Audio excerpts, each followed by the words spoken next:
So, welcome to the Uncharted podcast, Mr. Phil Learney. First and foremost, mate, thank you for coming on. It's great to have you here. Yeah, thank you for having us. So this is following off the back of you coming into Uncharted Performance and giving an absolutely incredible training and webinar to our clients, which upskilled them exponentially in everything we're about to talk to today. And then obviously I hope that we can give some real value to the listeners in terms of understanding what it is you do, an emerging field of science that they can look to capitalize on to ultimately help them optimize on high performance. So lead us off with a little bit about you, Phil. Like, who are you for the uneducated? What is it you do? Talk through that, yeah.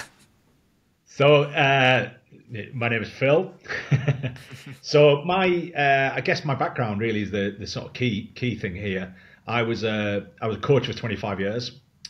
Started off very much in the sort of sports world, strength and conditioning world. Ended up actually, delving into the general clientele world a little bit more. There was more opportunities there. I ended up ultimately working with a lot of kind of high net worth individuals, people who were high pressure, huge performance orientated. Ended up doing a lot of rehab with professional athletes. So again, a lot of stuff around mindset, a lot of stuff around rehabilitation and recovery, and then had kind of projects along the way with sort of actors and actresses, which were always kind of fun gigs, sort of short term and body composition stuff and things like this.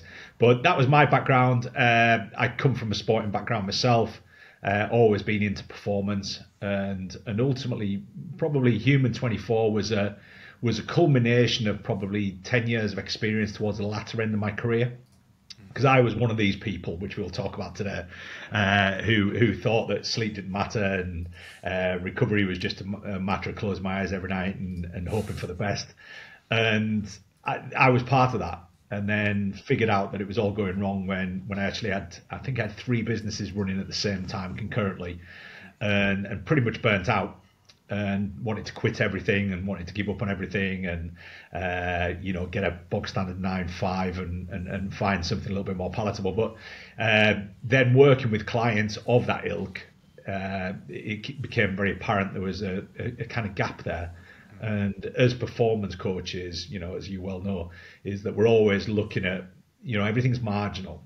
It's if we've got a sprint athlete, we're looking at fractions of seconds. We're trying to shave off something. Endurance athletes, it takes a lot to take a couple of minutes off an endurance time, and there was all of these elements that we were trying to get these little margins around. But ultimately, when it came to recovery, which is now a hot topic, and we looked at things like soft tissue and percussion, and I always refer back to the fact that in the 1950s, the old sort of Soviet bloc were doing a lot of the things that we do now, because recovery was a large part of their athletes' training regimes for multiple bizarre reasons, but which again is rabbit hole we won't go down. But ultimately they were adopting things like cold water immersion, compression. They were doing all these things in kind of very Neolithic ways, but they were doing it to recover faster.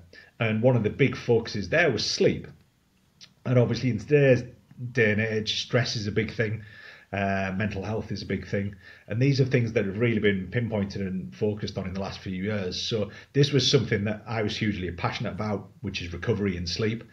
And it was the culmination of that, is that how do we support this narrative? How do we create a range of supplements, which is kind of the commercial side to what we do, that support this narrative of recovery and sleep, and what do we understand about chronobiology? And this science was already there. It was crazy because it's this new area that the science has been there for a long time. We've just never really capitalized on it. And then obviously on top of that, there's this huge focus on the fundamentals. If we don't get the fundamentals right, it's much like training someone at an elite level.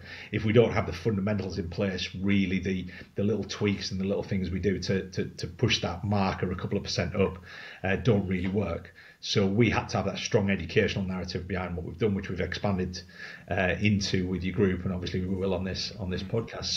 So yeah, it was a culmination of that. Always been in performance, always been hugely passionate about it, even for personal reasons. And yeah, that's how we came about. Yeah, no, I appreciate that, and I appreciate the transparency around the sleep when you're dead mentality as well. I think that was an attitude that we all held, probably when we could get away with it in our like early 20s, and then sooner or later you realise it's definitely not sustainable. Something that a lot of our clientele and a lot of the guys that you work with will have succumbed to as well. So, segueing then onto HMN24, you sort of design nutritional supplements to support the sleep and wake cycle, regulate the nervous system, enhance focus, productivity, energy, mood recovery, all these, really, really, really desirable qualities that high performers will be looking for. So talk to us about what that kind of means and how you facilitate that. So in essence, we looked at the environment. We looked at the environment that these people live in. It was a matter of, you're always looking for solutions to problems, but we had to fully understand the problem. And obviously I had 10 years of being privy to that problem and seeing what people were struggling with. And obviously there's the large markers like sleep, sleep duration. People struggle with sleep duration, priorities, how do they get that in? People suffer with things like jet lag because a lot of my clients used to travel quite a lot, but they travel infrequently. So it was this thing where they'd maybe hop off somewhere with a 5-hour time difference for 2 or 3 days and then come back.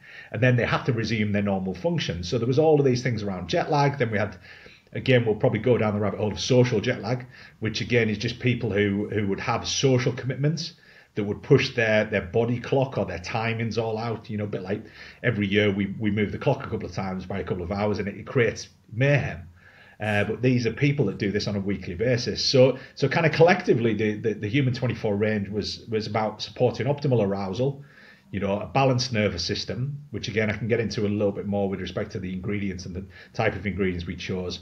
If we talk about anxiogenic versus anxiolytic, that's always an interesting conversation. And high quality sleep. And as a result, we directly and indirectly support this heightened cognitive and physical ability.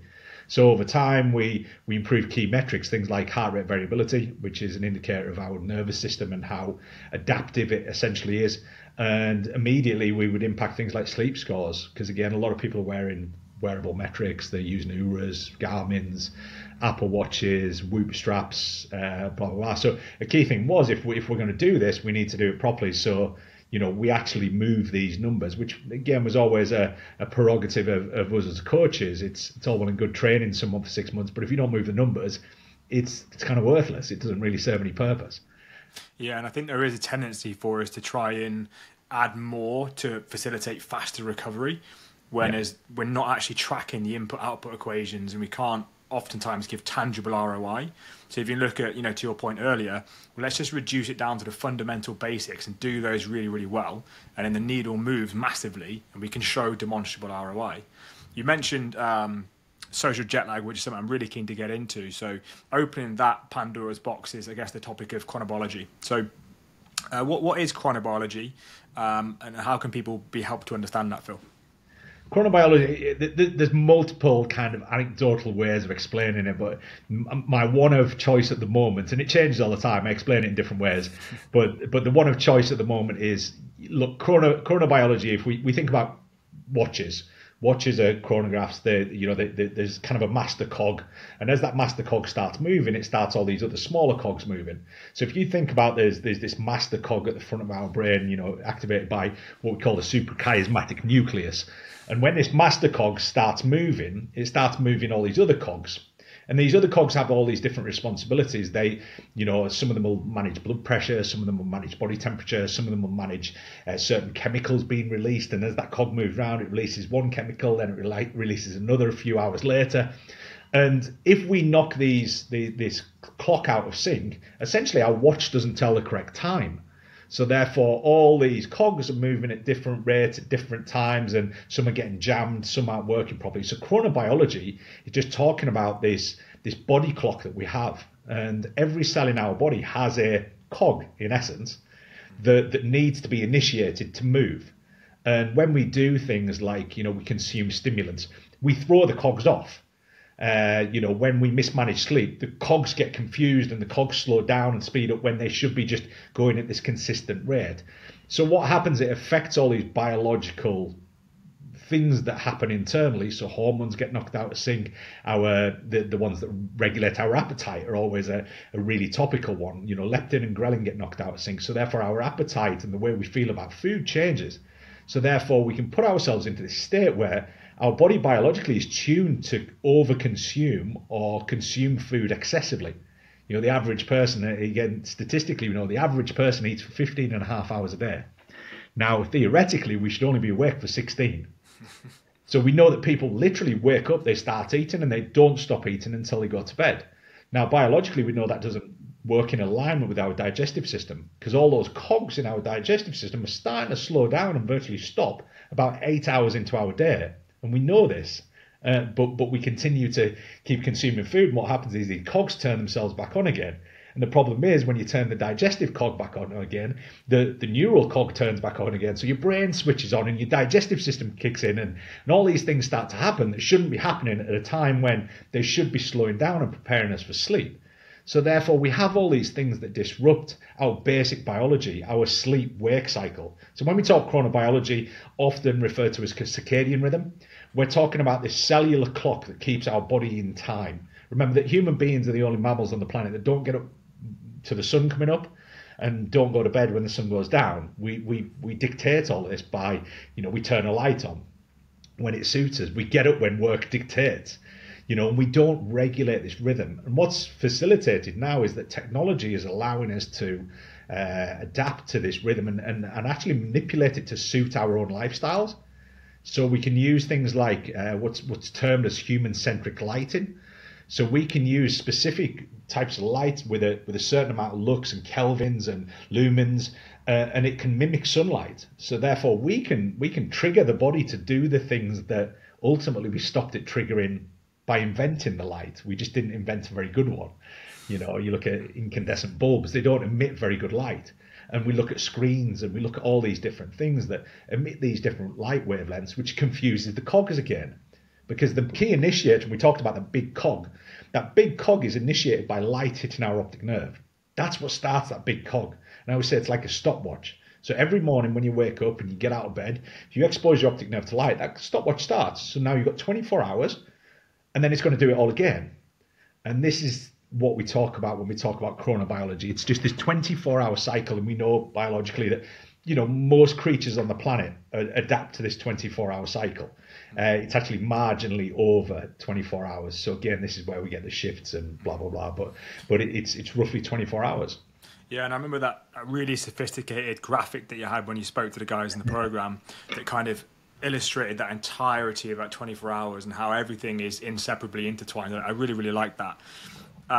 So I guess what are the ways that we as aspirational overachievers and high performers, what are the ways that we fuck the system up, I guess? We've spoken about caffeine and stimulants. What is the problem with us consuming those stimulants maybe too late in the day or eating outside those parameters? What are the problems with that?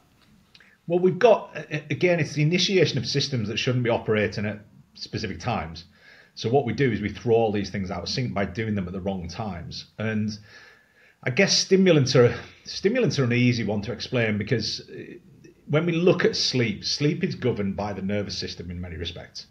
Our nervous system has kind of these two states we talk about. We talk about fight or flight, which is kind of one system, the sympathetic system. And then we talk about the rest and digest system. So if you think about the human body in this 24-hour cycle, which is hence where the name came from, the human 24. If we think about this cycle and just break it down into three components. So we've got 8 hours, 8 hours, 8 hours. The first 8 hours should be spent in complete daylight. It should be initiated by light hitting the optic nerve. 8 hours later, the body's starting to slow down. So there's certain chemicals that at this point would have peaked in the morning. So cortisol, for example, peaks in the morning and then gradually goes down throughout the course of the day. Now, what happens, it's an adaptive chemical. So every time we get stressed by something or we put ourselves into an environment that is, again, I use the term anxiogenic. Anxiogenic just basically means that it's anxiety-inducing or stress-inducing. So if you take a cup of coffee, it's anxiogenic. If you open an email, it's anxiogenic. One of the things I do at seminars sometimes is the first noise that comes out of the seminar when I hit the thing is an alarm clock. An alarm clock is anxiogenic. That's how it wakes you up. It jacks up your fight or flight system and you go into this panic mode. I always say if you refer to them as a siren instead of an alarm clock, it makes more sense, right? The siren goes off, your blood pressure goes up, your heart rate goes up, you go into panic mode and think, oh my God, where have we got to go here? And we get used to these things. It's almost like a false alarm scenario. is that, you see with people at work, the alarm goes off. Everybody just assumes it's a false alarm. Doesn't mean they haven't had this response, but there isn't this panic ensuing and they don't do it. So we've got all these things in life that disrupt, and I said about cortisol. Cortisol peaks, then comes down gradually all the way through the day until eventually it bottoms right out just as we sleep. And that's how it operates. Now, throughout the day, that's going to go up in little waves, depending on how many anxiogenic incidences we have. Now, if we adapt to stress, so again, we referred to HRV before, if we're good at adapting to stress, it means that every time one of these spikes occurs, we can bring it back down again. We can relax and we can wind down and we can calm ourselves. And there's a catalyst to these sort of things. Now, if we look at the nervous system demands that human beings have now, it's off the charts. It is off the charts. You pick up your phone, so if I pick up a device, the second I pick it up, there's a level of anxiogenic, because when I open it, I'm already anticipating something's going to emotionally impact me immediately, right? I'm scared to open my emails. Everybody will be able to relate to this, It's that thing of, don't really want to look at my emails. So, it's like being a student and looking at your bank balance. It's like the best thing to do is just ignore it. Pretend it isn't there, and it's how do you avoid these anxious situations? People avoid conflict. Some people thrive off it because they chase that dopamine, because remember, dopamine is part of that cortisol mechanism, right? So when we take caffeine, our dopamine goes up, but also our stress hormones go up as part of that. It jacks up the sympathetic nervous system. So it's in the environment that we live, we've got so many things that are anxiogenic or that are stress inducing. We then add other stuff on top of it. It then throws all these systems out of whack. So cortisol goes up when it shouldn't. Your sympathetic nervous system gets jacked up when it shouldn't. Because remember, halfway through your day, so again, we talked about those three sections. After that first section, our nervous system should be calming down. So anything we do after the first 8 hours out of the day that brings that back up again, we're actually interfering somewhat with sleep. So if we consume caffeine too late, we interfere with sleep.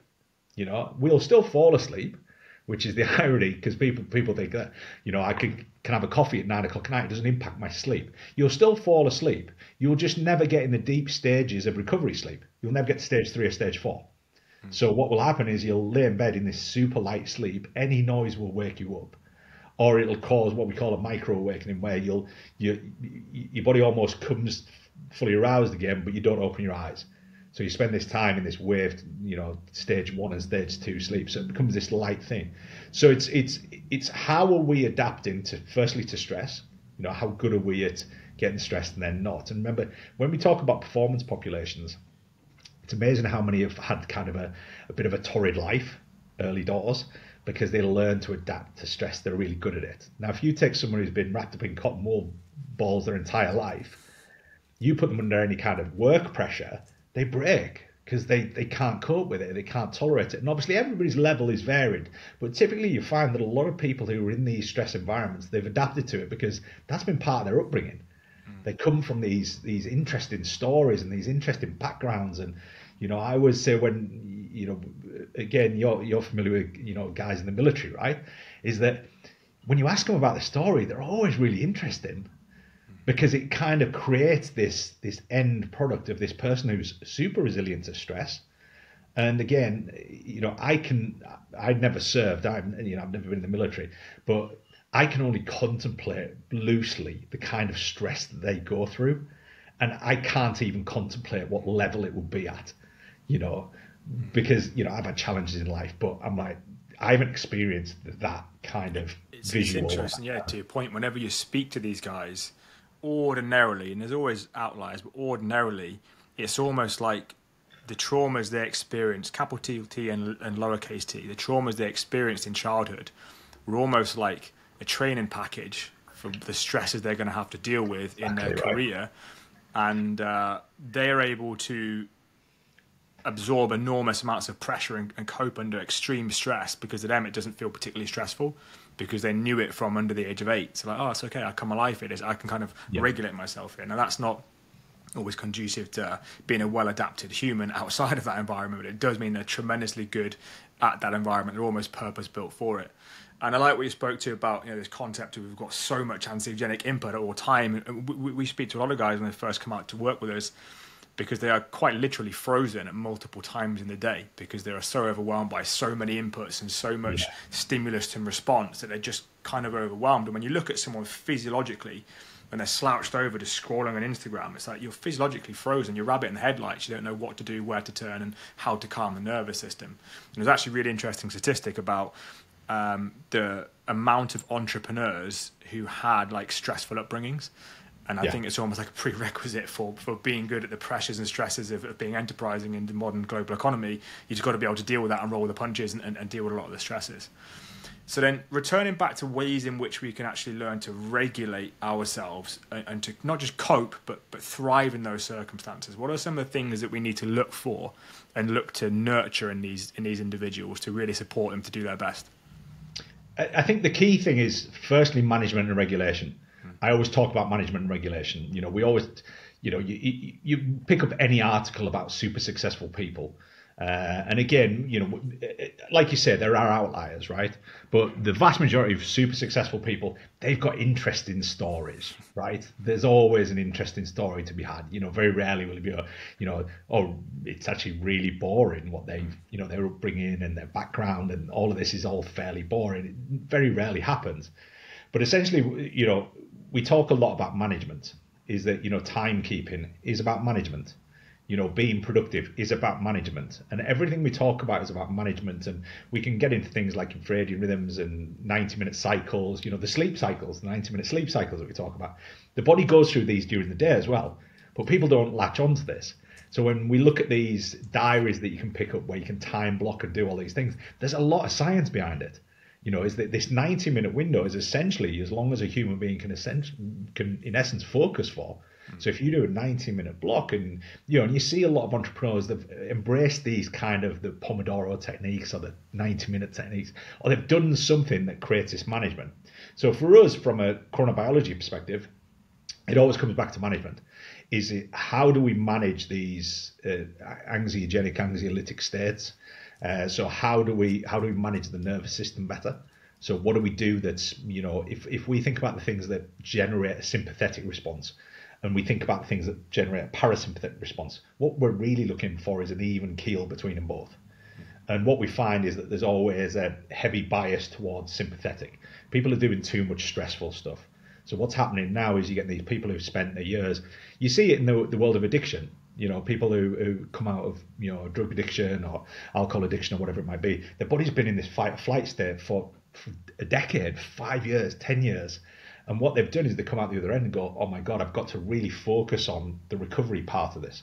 And it isn't just mental recovery, it's the physical recovery as well. So they embrace things like, cold water immersion, breath work, yoga, spiritual stuff, meditation, all of this stuff that sits in that recovery, modality.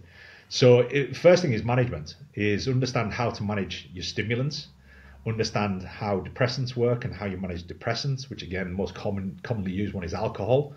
How are we managing those states of being? What tools have we got in place that enable us to calm down or switch off or whatever it might be? And it could be something as simple as, you've got a set of earphones in there. Is that your noise and noise pollution is part of that anxiogenic. You go into a room and it's super noisy and there's commotion going on everywhere. It's actually quite stressful.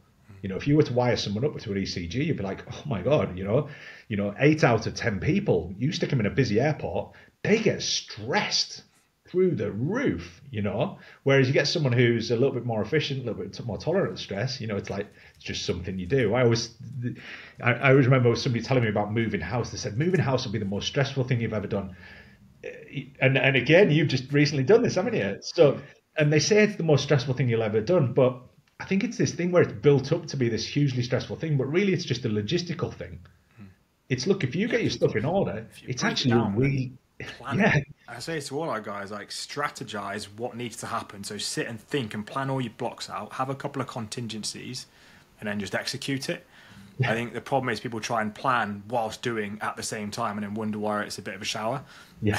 So just strategizing that.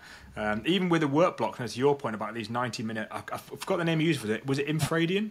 Is it infradian? Yeah. So it's rhythms that sit within the larger rhythm in essence.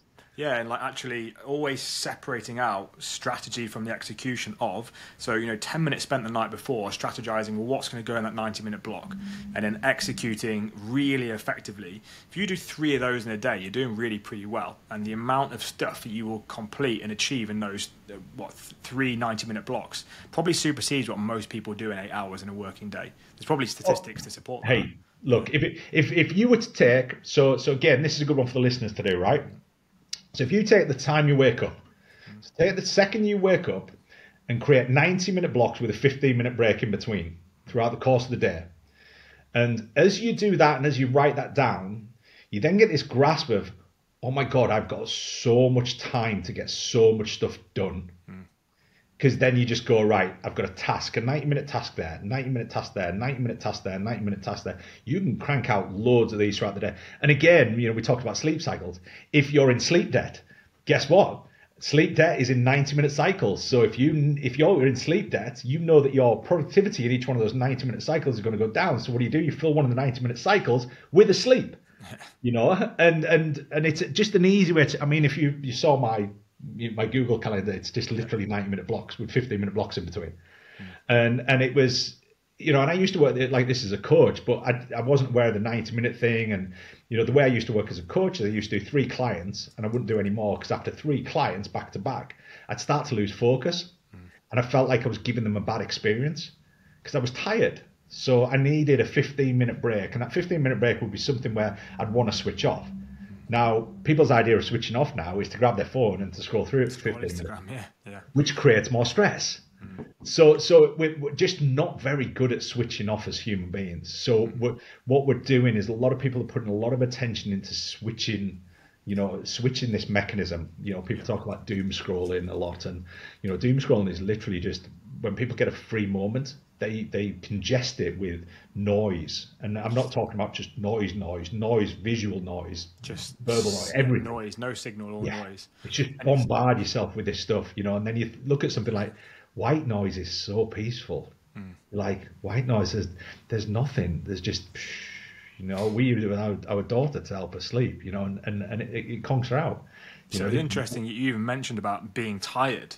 Like there's a lot of people for whom that would be like an admission of guilt. I don't get tired. I just have another coffee and crack on. But, my work with flow research, we elaborate on the fact that 90 minutes is about the extremity for most people's ability to focus. And if you've ever been a coach and worked on the gym floor, and if you've done 3 high quality sessions back to back where you're actually engaging, supporting, coaching, prompting, cueing, it's a performance. It's tiring, and you've really got to build the ability to do that. But then talk to me about the sleep cycles, about the concept of a sleep cycle being 90 minutes, because this is something, that I've talked about for a little while. We get some of our guys who, by no fault of their own, have dysregulated sleep and have disturbed sleep. And we look at net kind of sleep cycles per week. But talk to us about sleep cycles and how that functions, and how we might even be able to offset sleep debt using that methodology. So if you think about, I always refer this back to, pro sports. Because pro sports are just an easy one to do this with, and we break it down differently with pro sport. But I think we should really theoretically break it down differently for everybody. Is that we have this thing about, look, we've got to get this chunk of sleep every day. It's a bit like saying to someone, you've got to exercise for an hour a day. Now, you've been through this. You've seen this cultural change, right? Is that when people realized that you didn't have to do an hour, people started exercising more. Because they're like, hold on. If I can't, because the mentality before was, if I can't get an hour in, there's no point. I just won't do it. And this is how people perceive sleep. They're like, look, sleep has to be, you have to be asleep for 8 hours a night. 7 to 9 is the ballpark, right? Now, if we break this down, what in essence this works out at is, it works out at about 5 to 6 cycles, ideally, 4 to 5, probably bare minimum, 4 to 5 or 5 to 6 sleep cycles of 90 minutes. So as soon as you fall asleep, your body's initiating this cycle. And the way it classically works, the first phase of sleep is about 7 minutes long, give or take, right? So that's super light sleep. So in that 7 minutes, just as you doze off, it's a bit like, you sat in the passenger seat of a car and someone's driving and you just close your eyes and you're in that stage 1. And then they look over and you know consciously they've looked over, so you wake up. And you're in that super light sleep. Anything will wake you up. Now, after that 7 minutes, we move into stage 2. That typically lasts, again, give or take, around about 25 to 30 minutes. So this takes you up to about 30 minutes, which is where the napping window is, right? So when people talk about napping, it has to be really sub 30 because it has to be in stage 1 or stage 2. Once you get in stage 3 sleep, waking someone up it's a bit detrimental. Those people with young kids will realize this, that if you let your child sleep, your young child sleep for more than 30 minutes and then you try and wake them up, it's chaos. You know, they're anxious, they're flappy, they're panicky, they don't know where they are, they're a bit disillusioned. So when we get into that third stage, that's after that 30 minutes. And then what's happening is our body's moving into those deeper REM sleeps, and when we get to stage 3 and stage 4. So those are the critical ones. Stage 3 and stage 4 are the critical ones. They're the ones where we're doing physiological recovery, memory consolidation, the body's getting rid of all the waste products. So again, we might get onto adenosine, but adenosine drives sleep pressure, and this is a chemical that your lymphatic system in your brain clears if you sleep, but only if you get into stage 3 and stage 4. So you could have someone who consumes caffeine at 9 o'clock at night. Half-life of caffeine is about 5 to 6 hours. The quarter life of caffeine is about 10 hours. So, you know, if you consume coffee at, 9 o'clock at night, that caffeine's still going to be blocking the thing that drives sleep pressure in your brain the second you wake up, which means you're not going to leave stage 1 or stage 2 sleep. But that person will convince themselves, we can call it denial, confirmation bias, whatever you want to call it. But in essence, they're going, caffeine doesn't affect me. But they wake up every day and consume caffeine. Why are they consuming a central nervous system stimulant if they're not tired? So it always comes back to, I consume caffeine at 9 o'clock at night. I'm like, why are you consuming caffeine at 9 o'clock at night? Why are you taking a chemical at 9 o'clock at night to jack up your dopamine, your cortisol, and block sleep pressure if there's nothing wrong with your sleep? I've never understood, especially when you go to Europe and people have a double espresso after dinner at 10 o'clock at night. I've never understood it. People say it's a digestive historically, but I've never understood it. Coffee is good for bowel movements. We know that. But again, the cool thing there was actually a study just probably 3 weeks ago, just got released. You may have saw it, Marc, but basically they looked at the benefits of coffee as a coffee bean. So there's loads of benefits to the coffee. I would always say to people, caffeine and coffee, get it into your system somehow. I mean, we take the caffeine we use in Rise, one of our supplements, is from coffee beans for that reason. We don't want to get it from other sources because we know the coffee has a huge amount of health benefits. Now, when we look at the studies, what they're telling us is that if you've got caffeinated coffee or decaf, the health benefits are the same. So the health benefits have nothing to do with the caffeine. It's to do with the coffee bean. So if you get decaf coffee beans, people always worry about decaf because it's the way in which the caffeine's been removed. Yeah. So again, what you're looking for is you're looking for it's a cold water process that they use. But the vast majority of kind of the boutique coffee shops that you find now, I think even Costa do it. I think theirs is cold water dispersed where they take it out using a water mechanism. But just check that out. It's I can't remember the exact term for it. I think it's a Scandinavian process, but it's like a cold water process where they remove the caffeine through natural means. Because back in the day they used to use a lot of chemicals to do it, which was always the panic with that. But the interesting thing about the coffee is that the benefits from coffee come from the coffee bean itself. It's not the caffeine. What I find interesting about coffee as well is how habitual it is. So I was listening to someone talk about coffee and how it's habit forming unto itself. And that's a mechanism of the coffee bean whereby it relies on an animal, for an example, to distribute its seed and to pollinate, etc. So when an animal is eating it, obviously it's psychoactively impacting the animal. It will remember the experience it had that was positive, where it had it, so it will know to go back there to eat it there again. And that's how, as humans, we have this affinity for this certain coffee shop. Even the favorite coffee cup that you use at home, we have these habit forming things around coffee, which is fascinating to me. And then to your point, people are, I don't need it. Well, give it up then. It's like that contextual. It's like that contextual. Habits are formed with contextual cues, right? Yeah. And the contextual cue, the process of making a coffee has become the contextual cue. Is people who are really into coffee have this whole process. You know, and you watch, there's a couple of TV adverts that where you see these people, they grind the bean, they then pack it down, they filter it, and it's this whole thing. And I know that there's like a little thing, and again, I'm probably going to do a disservice to this, but they have a little thing with all these pins on it that they use to agitate the coffee. And you know, I don't know enough about it, but it's this contextual cue, it's this culture, it's this habitual thing you do, and I get why people are into it, right?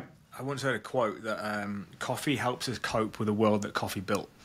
Like, if you don't have coffee and caffeine, it's very hard to keep up in the world that we've now built without it. It'd be a wildly different place. But you spoke about adenosine, and that's probably a hot topic for anyone who tunes into, Huberman, for an example. Yeah. And it's a really interesting topic when we start talking about adenosine and its interplay with adrenaline and how we can actually improve wakefulness in the morning without having to reach for a coffee first. So what is the role of adenosine versus adrenaline, and how can we optimize ourselves in the morning without having to reach for a coffee straight away? Right. So adenosine, easiest way to explain adenosine. Adenosine is a byproduct of energy production. So when people might be familiar with ATPPC, adenosine triphosphate phosphocreatine, and that's kind of the master kind of fuel source of the human body. So we use it all the time. We're using it now, and then that helps us fuel the aerobic, anaerobic, blah blah blah. So when we work cognitively or physically, we produce adenosine. Now, if we and this is a good example of this, is the reason that we don't. Back in the day, we used to give athletes days off. The problem you had is if you created a day off for an athlete, they're very much like a child. If you don't exercise a child, they don't fall asleep in the due course they're meant to. So what happens with an athlete, if you give them a day off, they don't produce enough adenosine. So what they do is they go to bed at their normal time and can't fall asleep, which then disrupts their recovery. So what we then started to do is we did recovery days, which recovery days involve a lot of movement and a lot of activity. It's just stuff that isn't going to tax the physiological kind of breakdown of tissue or whatever it might be, and it would encourage recovery by encouraging blood flow. So what happens with adenosine is adenosine slowly builds up from the moment we wake up. That's assuming we've slept well. So if we sleep well, we get in that stage 3-4 sleep that we talked about before. Our lymphatic system clears all that adenosine. So it clears the chemical from our system that drives sleep pressure. So obviously the whole purpose of sleep is to alleviate sleep pressure. So we wake up, we're fresh, we're good, we open our eyes, we're cooking. But at that point, there's no sleep pressure. So, and this is going to gradually build up throughout the course of the day. Now, what caffeine does, caffeine is an adenosine receptor antagonist. But in essence, what it does, if you think about there's a reception area in your brain for adenosine to go to. So what happens when we consume caffeine? The adenosine goes all the way to the brain. But what it does, it doesn't occupy the receptor it's meant to. I remember Matt Walker used an example, and he said it's like somebody going to sit down on a seat and somebody taking the seat away. And this is how adenosine works. So it's taking the seats away that caffeine would normally sit on and sitting on them themselves. So until that adenosine, that caffeine releases its hold and stops blocking adenosine, it can't get on the receptors, so it can't drive sleep pressure. So this is what we call the caffeine crash. So what happens is caffeine blocks this adenosine. It keeps going in the brain all day, and then when it finally lets go, there's this flood of adenosine to the brain that creates this crash.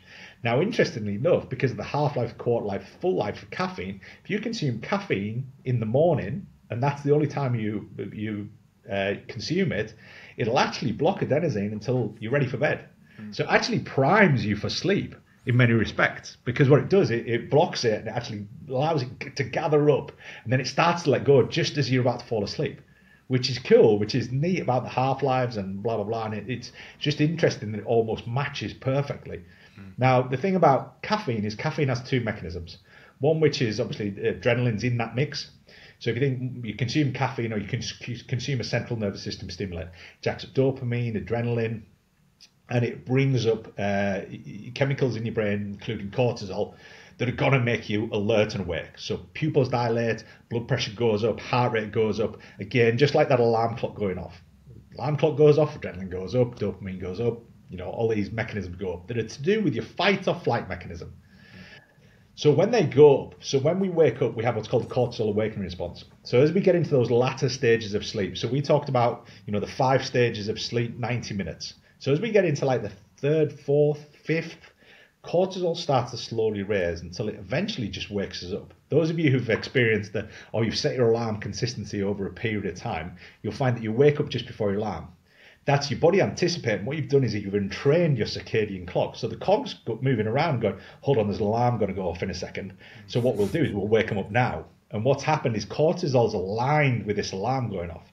So it's what we call a cortisol awakening response. Now, when we wake up, cortisol goes up for about another 45 to 60 minutes.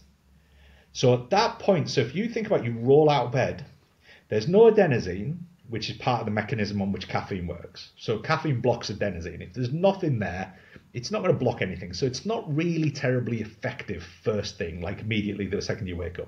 Now, if you need to have it the second you wake up, it's probably telling you that you've got residual sleep pressure from the day before, which means you haven't slept well, right? So you haven't slept well, you haven't had your stage 3 or 4 sleep. Cortisol might not have woken you up. It might have actually just been the alarm clock. So you're reliant on the alarm clock to wake you up because you're not doing the full sleep cycles. And when you wake up, you've already got sleep pressure that's carrying over from the previous day. So caffeine doesn't really do its job very well in the morning unless you're in sleep debt. Second thing is cortisol's already on its way up. Dopamine's on its way up. Adrenaline's on its way up because that's the body's way of waking you up. I always say it's like a warm-up cycle. It's like jumping in your car, turning the ignition on and just flooring it. The car doesn't do that. You need to warm it up. So the brain goes through this warm-up phase where we move through delta, theta, until we get up into beta waves. So the brain's warming up. And again, we can get into the mobile phone thing shortly. But the brain's warming up, but physically we're also warming up. So the body's turning everything on. And it's going to take about 45 to 60 minutes until everything's turned on. Now, when we get to that point, cortisol is now going to go woof and start to go down for the rest of the day. So at that point, cortisol is on its way down. And adenosine is built up for about an hour, which means now we can block adenosine without interfering with sleep because we've got enough time for it to let go and enable adenosine to get where it is. And we've also got cortisol's on its way down. So if I now take caffeine, I can bring cortisol a little bit higher than it would, so my sympathetic system goes into a little bit of overdrive, so my alertness levels go up. And I'll talk about one of the compounds we use in Rise for that purpose, because caffeine is anxiogenic. So it's going to increase my anxiety, my stress levels, blah, blah, blah. Now, if we add that, in fact, let's come back to that in a second, otherwise we'll go off on a tangent. So if we hold off our caffeine intake for about 60 to 90 minutes before we wake up, caffeine is now a performance-enhancing aid. So it's going to bring our sympathetic nervous system a little bit higher than it normally would be. So that's performance-enhancing. It's also going to block sleep pressure. That's performance-enhancing as long as we don't disrupt sleep. So by taking it at that point, that is the prime window to take caffeine, not to be sleep disrupted. It doesn't affect your cortisol awakening response, and it allows your body to have its little warm-up routine. Yeah, makes sense. And then what was I was going to say something about something else there, and now I've forgotten. So there was the mobile phone topic, or there was something that we can take concurrently to caffeine to kind of take the anxiogenic link off it. Yeah, so caffeine's anxiogenic. So again, we can talk about the ingredients in our product at some point if we've got time, but essentially we combine caffeine, which is an anxiogenic compound, with an anxiolytic compound. So an anxiolytic will reduce stress. So any compound that's classified as anxiolytic encourages our body to de-stress. So, for example, Flow, which is our afternoon supplement, which is we take when our sympathetic nervous system is just kicking in. Now, there's 6 compounds in there that are anxiolytic. So not only does it bring stress levels down, but it also brings alertness up at the same time. So we're encouraging the body to bring stress down at the level it should do. So what we do with Rise is we combine caffeine with a compound called L-theanine, which is an amino acid you find in teas. This is why a lot of people consume tea before bed, because it helps them relax. So it's an anxiolytic combined with an anxiogenic. And what it does, it prolongs it stops this spike and this crash that you typically get from caffeine alone. What you're finding now is that quite a few of the, particularly over in Australia, there's a lot of the coffee beans that you can buy now actually have theanine infused into them. That's smart. I mean, like before I found the HMN24 products, that's what I used to be an advocate for. I used to talk about it on my stories all the time and tell clients, get any L-theanine, every time you have an espresso, it's 200 milligrams. And not only will you not feel like you're trembling and anxious, but your ability to focus and do work in your 90-minute work blocks will be exponentially improved. Like, it's a really, really good compound to have in there. And the thing is with caffeine is anxiogenic. Now, anxiogenic is an interesting term because anxiogenic is like a stockpile. If you take someone who's highly stressed, give them something on top of that, it'll give them jitters, they'll feel properly anxious and nervous, and they'll make mistakes and blah, blah, blah. Now, if you think about somebody stepping up on stage for the first time to speak in front of 300 people, you don't want to give them caffeine because what they've already got is this anxiogenic environment they've just created. So we see this with fight sports particularly, where you see these fighters, they go out, they train in these camps, and I think we talked about this on the call, but they go into these camps where there's a handful of people, they train all year, and then they go out for the big fight. Now there's hundreds of people, their parents are there, their family are there, their friends are there. So their anxiogenic responses internally are way higher than they would be. And then somebody gets this crazy idea that adding another one, a chemical on top of it that will elicit the same response, is a wise thing to do. And yes, it does have performance enhancing benefits, but it acts almost like a bell curve as it gets too high and then drops off. I had this conversation with a really, really good jiu-jitsu practitioner. You might know him, Lloyd Cooper, the Yorkshire Ripper. He's claimed more legs than I don't even know. But he spoke really eloquently about that state of arousal. And, getting competitors, irrespective of how good at jiu-jitsu you are, like, competition is almost a sport unto itself. And knowing yourself, like, am I someone who, I was always someone playing rugby and with jiu-jitsu that was always over-aroused. I was hyper-aroused. So I actually needed music that was kind of fun, laid back, easygoing, that just brought me back into the point of that bell curve, to use your analogy. Whereas you get some people where that's be the total opposite, the total wrong approach. And they're so laid back, the horizontal, and you chill them out even more, and they're just not aroused, they're not excited, they're not ready to fight. So they're the guys who need the coffee and need the death metal and need all that sort of stuff to get to the right state. But I'd say for most of us, certainly the populations that we work with, and maybe similarly yourself, we're probably on that hyper arousal scale. Like, we're typically very highly strung, quite driven type A individuals, and it's kind of like, right, let's rein you back in a little bit so you can focus on what needs to be done. Interestingly enough, when I used to play sports, I was the one guy out of our entire rugby squad that used to sit in the corner with a set of headphones on, because I couldn't do all the pre-match stuff, because I knew that if I went out, if someone kicked the ball to me, I'd drop it. Yeah, so I went through a trial and error, and it was years of stamping boots, we're gonna fucking smack our heads in, we're gonna fight, and this, that, and the other, and then, like, again, choking under pressure and being nervous at first scrum time. And then so I'm just going to try and approach, because I'd seen England players doing it on the TV, would have the headphones on, they'd be very composed and withdrawn. And I started listening to quite happy-going, like, laid-back house music. And it just reminded me of, like, Michael Bolton. I was listening to a bit of Michael Bolton before. A bit of Bublé, who knows, depends on the time of the season. But yeah, I'd listened to something that ultimately kind of was an anchor for me to a fun time, like when I was with my mates and having a good time. And then it allowed me to, I was never the best player in the world, but I'm not painting that picture, but I definitely played a better game because I was more relaxed and I was having fun, and the confrontation and the collisions just seemed like a bit more fun, as opposed to, I'm being evaluated, am I man enough, am I hard enough, was I hit him hard enough? It was a lot more fun to me to play, and I was a lot better player. And we used that analogy with a lot of guys that we work with. The best players in the world, like your Danny Cipriani's back in the day, always look like they've got time on the ball. Even under immense pressure, they always look like they've got time on the ball. Even though the time is still the same, but it's the way they're approaching it and the state of arousal they're in. And how can we find a way for them to have that same level of fluidity in how they run their day? So, back to your point, using L-theanine and stuff like this, we're looking to stack the odds in their favour so they can play their best rugby. They can create that time on the ball. And it's like what you said, it's that optimal state of arousal. I mean, there's numerous models, right? We can talk about Yerkes-Dodson, we can talk about the GAS, general adaptation syndrome, but in essence, and a lot of these, they're quite interesting, because if you flip a couple of them on the side and align them, they all match up. Yeah. We're talking about fundamentally the same thing. It's a state of hyperarousal. I know they have some models for ADHD, for example, and those models are basically the Yerkes-Dodson law, where we're looking at what is this optimal state of arousal. Because remember, hyperarousal is awesome and serves a huge purpose at times, but the problem is if you put someone into hyperarousal, that's going to be followed up very quickly with hypoarousal. which is that feeling adrenaline dump. Yeah. We talked before about being flat, right? It's that point where people go through these peaks and troughs, which is what we're kind of trying to avoid. We want to just get to the peak of that peak before we get into it, and that's that mastery of what is an optimal state of arousal, which is what we're trying to achieve, right?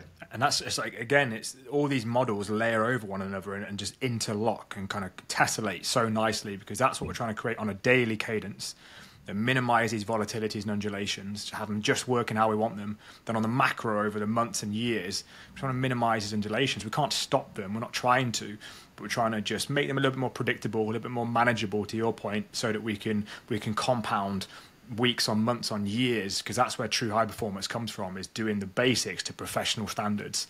And every time there's these big ups, peaks and troughs, normally it comes with some kind of unmitigated risk that's not going to be in our favor when that happens. Speaking of which, you mentioned earlier very quickly about mobile phones, about the role they could play if we pick them up first thing in the morning. What do you think the role that they play is, and why should we look to avoid doing that?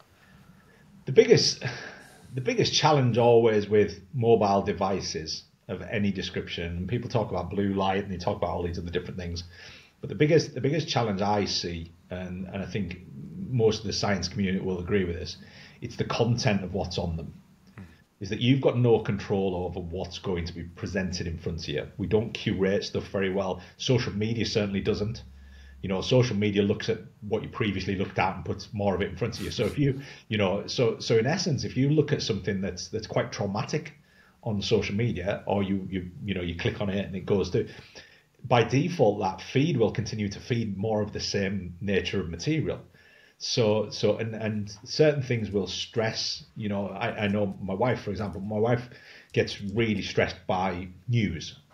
Just news, anything. If there's been there was an attempted abduction at one of the big shopping centres just recently, and immediately that creates an anxiogenic environment for several days with my wife. And that's how she's wired. And for me, I try and avoid commercial news. I like to know what's happening in the world, but I like to know what's happening in the world. I don't want to hear this nonsense and stuff that isn't really relevant to me, or adds to that stress that I've already got with my own world. And it might sound a bit selfish, but I think you've got to be to some degree. Yeah, there's only so much we can care about, and there's a lot of people now talking about de-optimizing. Like, we optimize everything, we want to know everything. It's like we simply can't care about everything. No, and this is this thing is that I guess to some degree ignorance sometimes is bliss. It's this thing of you can't curate it. The second you open that phone up, you were at the liberty of the social media platform, the inbox of every single one of them. There's going to be somebody might inbox him, somebody might comment on something, and that comment will be something that plays on people. And you see this with youngsters, is that they'll put a picture up and they'll get 100 nice comments and they'll get one bad one. And that one bad one will be the one that affects their day. And that's a really bad environment to be in. Now, if we look at it from a physiological perspective, the second you open your phone up in the morning, so the brain, we mentioned before about the brain has to go through this warm-up stages. So it goes from a state of being asleep. And if you look at it on a graphical perspective, essentially we've got these lines that are very smooth like this. And then the next phase is it's a little bit steeper and a little bit more jagged. Then it gets a bit more, and it looks like an ECG. So essentially it's the body building up these brain waves, and the brain waves start very low, and our body has to go through all these different series. So you got delta, you got theta, you got, and we move our way up to what's called beta. So beta state is probably what we're in right now. Now, if we go into a zone and we get into a real focus state, which is what we were talking about before, and there's so much crossover here. We were talking about the 90-minute work cycles before. The whole goal of the 90-minute work cycles is so you can go into what's called a flow state. Which is in essence this alpha state that was Hollywood created Limitless, the movie, around this hypothetical alpha state. But we can't learn languages and stuff like this. But the body's pretty efficient in that state. But we're normally in about beta state. Now, if you wake up and the first thing you do is you open your mobile phone, what we know from neuroscience is that it skips 2 of those stages. And the problem you have is those 2 stages, the ones that are looking at things like short-term memory. So what we know is that somebody picks their phone up first thing every morning, their short-term memory will get impacted. So they'll be a bit more forgetful. They won't, the consolidation of memories doesn't, really do the job. And now, if you think about somebody who doesn't sleep well on top of that, so they don't sleep well, so memory consolidation is terrible, so the skill acquisition is pretty bad. And then you put on top of that the first thing they do is they open their mobile phone first thing in the morning. The short-term memory is now shot. So really, from a neurological perspective, their brain isn't really getting exercised in the way it should. And it's certainly not getting to the point where it's enabled him to process what it's learned the previous day. And if we look at the population we work with, whether they're professional athletes, then they need to be learning new things on a regular basis. Or even we've got amateur athletes who want to pick up jiu-jitsu, for example, and they feel like they're not getting better and they can't consolidate that new technique on the mats. So how well are you sleeping? Because it doesn't matter if you've done 1,000 reps of that Kimura trap. If you're not sleeping and consolidating it, you're never going to be able to really begin to master it and really perform it. And then to your point as well, tying in the anxiogenic effect of the phone. So now we've got failure to consolidate the memories, skipping straight to those brain waves, and now we're also anxious before we've even reached for the coffee. And the research that I think Andrew Huberman published this last week, brand new paper, that was kind of a meta-analysis of multiple others.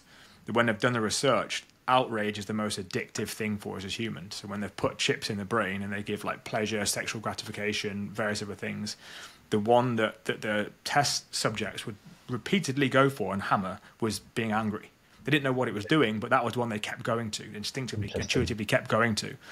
And then to your point, you look on your Instagram and it's anywhere you want to look in the world, any subject you want to talk about is divisive in nature, and you're going to be on one side or the other. And if you're not going to linger on the side that you already agree with, because you already agree with them, you're like, yep, that checks out.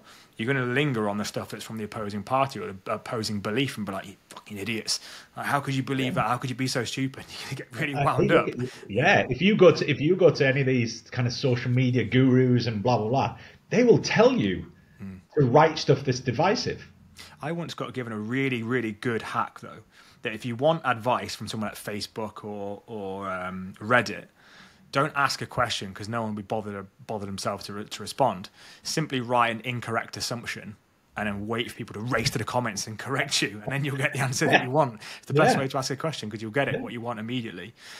Which is a sad state of affairs, but again, we can't help how we're wired. It's that reverse psychology, isn't it? It's like telling someone they can't do something. I always go back to my childhood. I'm like, if anybody ever told me I couldn't do something, I would go out of my way to prove them wrong.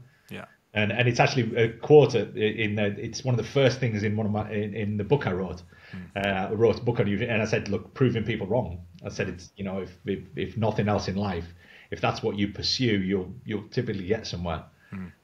Yeah, you will get somewhere for sure, and a lot of work we do with our guys there is making sure that the somewhere they get to is the place they actually wanted to go to as well. Because otherwise, I had a lot of that dark energy growing up, and it was I proved a lot of people wrong to realise that they weren't actually as invested and didn't actually care that much, and then I'd gone a tangential route. So as long as it's aligned with where you want to go, it's tremendously powerful. And then if we look at mobile phones, we've then got the other end of the spectrum. If we're using them before we go to bed, to your point, it's not necessarily about the blue light being such a risk, because that can be quite easily mitigated these days with good blue blockers and the apps that are available on screen. But if you're in bed and you're looking at divisive content or even like erotically charged content for the single blokes and single women out there, look at that sort of stuff, that's again getting you back into arousal, which is not really what we want when we're trying to get a restful night's sleep and wake up and basically stack the deck in our favour is what we're looking to do. Yeah, and the nighttime stuff. And I know there was a big study done on e-readers and the difference between somebody reading a book and somebody using an e-reader, and I can't remember the date, so I don't want to misquote it, but the difference between them was significant. And the quality of sleep that the people who just read the book got versus the ones using the e-reader was significant. I can't remember whether it was an e-reader or an iPad. Basically, they were reading from a screen that emitted light, and it was quite significant, the difference between them. And again, I don't want to misquote it, but again, it's worth having a look at. Yeah, and then just quickly coming back to, I guess, what are the actionables that people can take away from this? Because what I don't want to do is almost it's the curse of consciousness, isn't it? Like when you know this much and you know this much about the science and the underlying stuff behind it, you're like, well, I almost daren't move now because there's so many things I could potentially do wrong. And then adds that as orthosomnia of if I don't do this, then my sleep's not going to be good enough. But what are the, like, maybe one to three things that are reasonably actionable and implementable things, even as basic as they may or may not be, that the listeners from this could do that will yield them a really tangible ROI moving forwards? I'm going to go past three because there's kind of there's the fundamentals. Yep. So we've got to have consistency, right? So we I hope we establish this kind of at the start. So anybody that's out there who's got a sleep pattern, you need to have a consistent sleep pattern, right? That just becomes the staple of how you build everything around it. And if you don't have a consistent sleep pattern, it's a bit like having a work schedule that's different every day. It's very hard to plan. Right, so our body needs to plan. Let your body plan, so give it a consistent cycle. So pick two numbers, one which is when you wake up and one which is when you plan to go to sleep. Now, just having that plan of this is when I wake up, this is when I go to sleep, we can at least keep that as stable as possible. Whereas if you like, I'll get up when I get up, that doesn't really work. There's even a function on the iPhone now where you can set that. You can set a sleep time and a wake time, and then about an hour before it says you need to wind down now, and it goes into like a night mode. Yeah, we've got so many tools that will help with this. But pick two numbers. So mine at the moment is 6:30, 10:30. That is about to change. So the cultural change that I have is the kids going back to school. So we move hours. So I move mine later when the kids are off school, just because it aligns with their bedtime. Because otherwise what happens is that if we stay on our normal cycle, the kids aren't ready for bed when they should be, which means we don't get a wind down from the kids. We literally put the kids to bed and then we have to get to sleep in the next hour. So what it does, it allows our patterns to work. And all these patterns have got to be in alignment with your lifestyle. If they don't align with your lifestyle, you won't do them, right? Yeah, and I think that's a really important point to touch on just quickly about the societal narrative that you have. If you want to be successful, you've got to get up early. You've got to be up at the 5 a.m. club. And it's like, if it doesn't work for you, if you've got young kids and they go to bed at 7 and you reckon you need to be in bed asleep by 8:30, it's not happening. So all that happens is you go to bed late and then try and get up at 5, and then all of a sudden we're on this very aggressive descent into overexertion again. And you're in sleep debt very, very quickly, right? Which is unproductive. And you're excessively using stimulants and blah, blah, blah. So it's a catastrophe, right? Yeah. So this whole thing, and I always refer back to, I referred to it Saturday. I was speaking on Saturday, and I said the Mark Wahlberg thing. It was this whole thing about he gets up at 3 a.m., but he goes to bed at 7. Yeah. So he has this cycle that is the same as everybody else's. He just chooses because his lifestyle fits with getting up at 3. I'm sure it doesn't fit with everybody around him, but maybe that's why he does it. It's this thing. He gets up at 3 to avoid his kids for 4.5 hours. Maybe. I don't know. So then it's not quite as noble, right? So have that consistency, right? Firstly. Secondly, if you've got to have that consistency, you've got to regulate your light. So when you wake up, expose your optic nerve to light. Now, if you haven't got access to sunlight, which if you have a 6-10 schedule, what's going to happen in winter is that you're not going to get light from its natural source. So either you've got to invest in some human-centric lighting for your office or your workspace, you need an SAD light, or you need a device a bit like, these are things that I use. I think I showed you these. Yeah. These are, again, all it does, it's a convenient way for me to stick. You can even get them that sit on your visors above your car, on your car visor. So if you're driving to work, you can get those SAD lamps off Amazon. They're not. They really won't break the bank, and it's a disproportionate ROI if you invest in one 40-50 quid, and it's just lots of lumens in your face, like a really bright makeup light. Yeah, and what that means is that now 14 hours after that initiation, you've got to then dim light.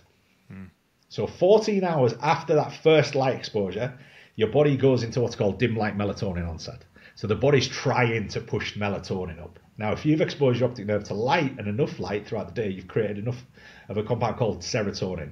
Now, serotonin is required to produce melatonin. So if you haven't had enough daylight, and again, you can get hits of daylight all throughout the day, spend some time outside. Amazing. There's so much light outside. It's phenomenal even when it's overcast. So spend some time outside, and then 14 to 16 hours later, your body's trying to increase melatonin. So 14 hours in, start dimming your lights. You know, turn your lights down a little bit. If you've got human-centric lighting, you just reduce the amount of blue light in it and increase the amount of red light that's in it. You know, so there's all these things that we can do. If you need to, grab a set of blue light blockers, stick them on. I mean, you know, I did have my case is empty. I normally have them sat around. I think it's actually upstairs on my bedside table. Blue light blockers. So we should be dimming stuff at that point. So that's light management and consistent wake and sleep times. Caffeine and stimulant management. So if we also put caffeine and depressants, so stimulant and depressant management, we've got to be aware that alcohol damages sleep irreparably. It's horrendous at it. You know, 4 units of alcohol, 2 drinks are going to affect your sleep quality by about 40%. So, and that's that stage 3 and stage 4. So your sleep quality is going to be terrible. You'll fall asleep because it's a sedative, but it will hinder you from reaching deep sleep. So what you have this fragmented sleep where you wake up a lot. People who've been out partying all night, you get into bed and you just spend the entire night tossing and turning, waking up all the time. And if you wear a wearable tech like a Garmin or a Whoop, you'll see it represented. The data is horrific. The day after. Yeah. And caffeine's easy. Don't use for the first 60 minutes of the day if you want to use it as a true performance enhancer. And then reserve your use probably for the first 6 hours of the day. Don't use it after that point. You know, and that's pushing it really. Really, if you're going to have your caffeine, have it in that first hour to 2 hours of the day. After that first 60 to 90 minutes, sorry. So you have a little window there where you could, you know, have a coffee, have a, you know, one of our rises, you know, whatever, but have it in there. And if you want to manage caffeine, it's a little bit anxiogenic for you, chuck some theanine in there. Yeah. Then depressant wise is, you know, alcohol. And we quite often see alcohol and caffeine in the same 24-hour window. And the main reason, interesting enough, when you survey people, and there's loads of surveys have been done, the main reason that people consume caffeine is because they want to feel more alert and more awake. The main reason that people consume alcohol is they want to wind down and feel more calm. Yeah. So they do their job very well. It's just they don't really. I've even gone down the route of being conspiratorial with that in the past about where that narrative comes from, but I'll skip over it for today. but yeah. Hey, look, I could turn any of this into a conspiracy theory. Yeah. You know, at the end of the day, you look at energy drinks. Yeah. Energy drinks, look, I don't want to really. They should come with rules, but they don't. So if I can get someone to consume an energy drink at 6 or 7 o'clock at night, I know their sleep's terrible, which I know the next day they've got to consume more caffeine. If I flavoured it well, they might go back to mine. You know, so we can go down those holes, but it's, you know, there's nobody setting rules around these things. Yeah. Because alcohol and caffeine have just been globally accepted as something we just smash or consume or whatever we do, right? So you've got to manage these things. And remember, this is about management. It's not about eradication. If, for example, alcohol's half-life isn't huge. So, you know, if you're going to have a drink, have it earlier in the night. Consume some water. A lot of these things that people say about alcohol, you know, they're pretty solid. People say every other drink have some fluid because it'll help with the dehydration, and you know, some of these things are, you know, pretty solid with respect to, you know, the science that backs them. So manage your alcohol, manage your caffeine, manage your routine, have some nice sleep hygiene, which is just have a nice routine that takes you to that calm place and rest. Turn off your devices for the first hour of the day and probably the last hour of the day. Minimum, and I think we're pretty solid there. Yeah, I mean, yeah, one of the best things we get a lot of our guys to do is when you've decided when your tech curfew is going to be, don't just like leave the phone out and hope for the best that you won't go straight to it in the morning. Like turn it off, put it in a drawer. And in the morning, because it's not front of mind, if you look at any of the work from James Clear and other people who've spoken about habits, you've just installed a layer of friction. It's not easily accessible. So you probably won't even think about it until it comes time to, I need to do that now. And then you will go to it. And then we've kind of been able to do everything we want to do. And it's super simple. Just install a layer of friction. But yeah, to your point, like standards done to professional levels is what gets people ahead. And the people that are advanced because they never don't do the basics, or they, you know, consistently work to improve upon their uptake of them. I'll have things in place for when they do get it wrong. Yeah. So it's like, you know, if socially, you know, we'll have an event that goes on till 2 a.m. What I need to understand is that if I then sleep in, I shift my entire biological cycle. If I don't sleep in, I've just got sleep debt. Yeah, and it's not compounding bad decision on bad decisions. So, you know, if we go out and we go, like, that's not calling that a bad decision. You know, I've had a couple of social events recently and they're really fun. I think although the alcohol can never be sort of advocated for, The social setting certainly can, in how helpful that is and how healthy that is for us to do. But yeah, to your point, if we then get up at the same time, yeah, we might be a bit tired, I might be a bit of a drama queen for the day, but generally I'm going to be okay. I'll survive. If I lay until lunchtime, then ultimately I've now created days worth of issues trying to realign myself back to getting into a good routine. So just bite the bullet, get up, hydrate, get a coffee into you later in the day or whatever, and then you can kind of have a relatively normal functioning day. And if the problem is we're over consuming alcohol to the point where we're blind drunk even when we still wake up, that's probably a different conversation to have. That's probably a very different conversation to have. And hopefully that's been a really good night. Yeah. You know? Yeah, hopefully it was worth it. And it's a trade-off, right? Yeah. Life's about trade-offs in my view. It's like, look, if I'm going to do something that I know is detrimental to one aspect of my life, I've got to understand that what's the return on that investment? Yeah. And there are nights out that I've had that I would, if given the option, I'd pay lots and lots of money for them. Do it all again. Just to have that same experience again, because you know, they happen. You know, I had this chat with I had a consultation prior to this, and he was a great guy, a coach himself, and he was saying he's got a stag do, he's going to Ibiza next week, and he was a bit worried about how it was going to impact his performance. I was like, okay, I understand the concern and how you've arrived at that position, but hopefully you're only going to have one of those, mate. So fucking go and enjoy it, make some memories and have a great time. Don't you dare be worrying about what time you get into bed, and if you're relying on that sort of stuff, you know, really, really enjoy it. But just understand that for every action there's an equal and opposite reaction, and there are going to be some trade-offs, and there are going to be some ways that you feel about it, but that's okay, because you can just take responsibility of, yeah, it was my choice, I made it, I enjoyed it, and I'm willing to take the consequences. And off the back of that is when we start thinking about cake and eat it.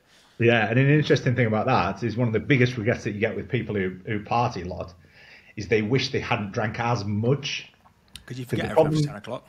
Because the problem you have is when you drink too much is that you don't remember those good times. Yeah. You know, so there is a sweet spot. I always think. If I could say that to my 21-year-old self, that'd be some of the advice I'd give him. Yeah, be like, look, I'm sure there was a lot of nights that were really good. I just can't remember them. Yeah, we used to joke about fitting a GoPro to our head when we went out. Yeah. I would record some of it. Yeah, but yeah, going out and actually enjoying it. When you're a young gun, you never want to listen to the advice of have a pint, have a water, have a pint, have a water. You think, oh, that's not fun. But actually, as you grow older and you mature and you do that, and you think, I don't feel anywhere near as destroyed today as I would have done had I just gone and sent it, and I had a better time, and then I've mitigated most of the trade-offs I would have had to make today. You realise, you can have a degree of cake and eating it. If you do those and there's that social acceptance piece as well. It's, you know, we can go down a million rabbit holes here about social acceptance and alcohol and its place in society and blah blah blah. But now there's that option of you don't have to have an alcohol and water. You can have a beer. The zeros are really good, and then an alcohol-free beer, and then a beer. Weekend, and I was doing that, and when it was my round, I was just getting myself an alcohol-free one, pour it in a cup. No one knew, and then I'd have one of those every 3, and it worked out really, really well. Yeah. Awesome. Well, if people want to hear more from you, Phil, or look at the product line, because I do put it on my stories, I genuinely use them, and I'm quite protective over my reputation. I won't put my name to or speak about anything I don't organically use. I think there's too much of that in the world as it is. So if people want to hear more from you or learn more about the products and how they could positively impact them, where can people come and find you or find out more about you or the brand? So my Instagram handle is @the PT Coach, because again, it's kind of historically from my which is still part of my career, but from when I used to coach coaches a lot more. So @the PT Coach is my personal one. So you'll find bits and pieces on there. Not hugely active on social media. We do a lot of stuff with partnerships, and we work a lot with kind of bigger corporates and companies and blah blah blah. And then you'll also find HMN24_, which is our Instagram, but you'll find my stuff on LinkedIn as well. So it's kind of dotted around. Obviously, human24.com. Some really good nuggets, some visual representations of a lot of what we've spoken about today on that website. Yeah. Yeah, no, keep an eye on. I always say to people, just sign up to our newsletter. Our newsletter is probably the piece that we will send over the next few years the most information out about, because again, these are people that are interested in our field. We know that information will be absorbed, and they're looking for it. There's a piece I'm actually recording just as we come off this, talking about stimulant management, looking at alcohol, looking at caffeine, which again will go live through our newsletter probably in the next couple of days. which I'm going to video because I think it's just a bit more apparent when we video, and a few people more watch it. And again, I'm going to talk a bit more about the products there, about the ingredients that we've got in there, because again, we've got some really, the ingredient science is fascinating when you get into these things, but a lot of brands don't really talk about the ingredient science. It's not something they for multiple reasons. But for us, it was about, the formulation of these things is about science. It's about understanding what are these formulas, what are these ingredients trying to do, and ultimately, we have a brand that does what it's meant to do, and but we're a supplement still, which means we've still got to educate, we've still got to get those foundational stuff, all the stuff we've just talked about. We need to get all that right, and if we do, it means that we can move things up significant notches, and the impact obviously on health markers and things like this is also quite significant. So HMN24.com, sign up to our newsletter. That's the biggest recommendation. And just keep an eye out on the social channels. We have little tidbits, but again, it's stuff you have to kind of watch out for, because social media, as we talked about before, isn't very good with science-based It's not very information. pro us. Yeah, it's not. No, very, they don't. Yeah, they tend not to let people see that, because again, it's not very divisive. If we'd had this conversation of bikinis, maybe we would have we'd get a bit more of a further reach. Well, I don't know. Yeah. Maybe that could be a bit of twerking or something. I don't know. Maybe we had a dance to it. Yeah. But Phil, it's been a genuine pleasure. I know that I always take a lot of time that you and I speak, and I know that listeners will take a tremendous amount of value away from it as well. So thank you for your time. Thank you for coming on. It's been a genuine pleasure, mate. My pleasure.